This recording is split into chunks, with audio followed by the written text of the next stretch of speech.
G'day crew, I'm Oscar Pelazon and welcome to another episode of Tube Time Tuesday. Cracking autumn day, I'm down here at Trig Point. Not a lot going on in the water there. The summer bank, which never really got going, certainly isn't going today. Not a lot of swell. So what I thought is I'd come and have a chat to you in this boardroom rather than get frustrated in that one. And today I wanted to talk to you about culture. Yep, I'm banging on about culture lately, but I'm going to talk about it again because I recently watched a Simon Sinek video where he says culture is, his favourite definition of culture is values plus behaviour.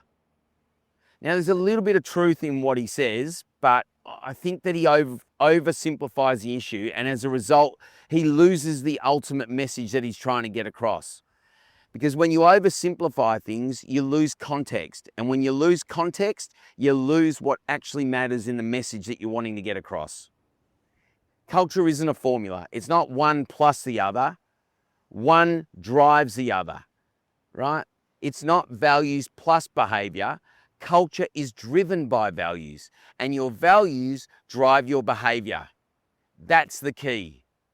Values shape how we think, how we make decisions, and how we treat people, what we tolerate and what we reward. And that's why we naturally want to be around people who value what we value in the context of that relationship. And that relationship may be friendship, it may be family, it may be business, it may be sporting team, right? Maybe friendships.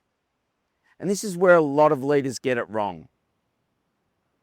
They come up with a bunch of nice sounding words, but no one knows what they mean. And I think that's what Simon was getting at. It's not about the word, it's about what they mean, what it means, right? Because words without context are useless, right? Putting a few values on a wall doesn't create culture. Putting them on your website doesn't create culture. And neither does a Friday Arvo Drinks barbecue with your team. Remember, if I don't like working with you during the week, I'm certainly not going to want to hang out with you on a Friday Arvo having a few drinks. I want to get out of there as quickly as possible. Culture is built day by day, behaviour by behaviour, conversation by conversation. So if you want to build a strong culture in your business, here are 5 things you need to do. Number 1, choose the values that matter in the context of your business. And they need to be authentic. They need to be real. They need to be you. And if they're not authentic, your team is going to see straight through them because you won't be behaving around them. Number 2, define each value clearly. What does that word actually mean in your business? Because words mean different things to different people in different contexts. If you want alignment, you need to remove the ambiguity. Number 3, explain why each value matters. Why did you choose it? And this needs to have 2 parts, right? The first, well, that's the internal piece, the culture piece. How does this value help build a strong, united, high-performing team? The second is the external piece. How does it connect you to your brand and the experience you want your clients to have? Because culture is not about just about creating a nice workplace. It's about helping your team work well together so they can deliver a consistent and exceptional experience to your customers. It creates the brand experience.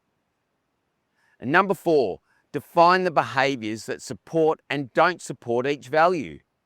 This is where it becomes real, practical.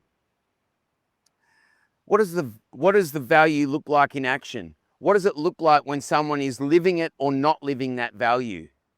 Examples make it practical. Examples remove the guesswork. And number 5, embed culture into everything. Recruitment, induction, training, performance management, feedback, recognition, leadership conversations, all of it. Because culture is not a one-off conversation. It needs to be reinforced every single day through every interaction. And most importantly, it needs to be embedded in your leadership because people pay far more attention to what you do than what you say. Very much like parenting. It's not do as I say, not as I do. It's do as I say and as I do. And that's how culture gets built.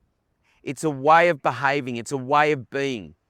So if you choose authentic values, you define them clearly, explain why they matter, outline the behaviours and embed them in every part of your business, including your leadership, you give yourself a real chance of building a harmonious, high-performing team. And when you do that, people work better together, they execute better, and they deliver a better experience to your clients. And guess what?